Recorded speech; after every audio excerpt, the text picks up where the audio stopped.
మనం ఫర్టిలిటీ ట్రీట్మెంట్స్‌లో one of the most useful treatment IVF treatment advice చేసినప్పుడు, ఈ కౌన్సెలింగ్ అనేది మనకి ఐవీఎఫ్‌లో ఎందుకు ఇంపార్టెంట్? అది కపుల్‌కి ఎట్లా హెల్ప్ అవుతుంది అనేది ఈరోజు మనం మాట్లాడుకుందాం.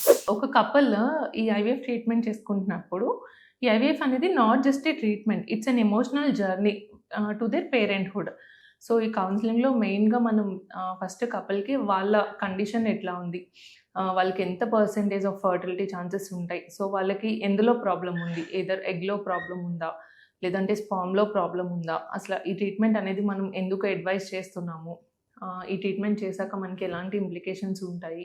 ఎన్ని డేస్ ట్రీట్మెంట్‌కి పడుతుంది? సో, ఇదంతా మనం ట్రీట్మెంట్ ప్రాసెస్ అనేది ఫస్ట్ వాళ్ళకి ఎక్స్‌ప్లెయిన్ చేస్తామనమాట. సో దట్ ఎమోషనల్‌గా, మెంటల్‌గా కపుల్ ఈ ట్రీట్మెంట్‌కి ప్రిపేర్డ్‌గా ఉండడానికి.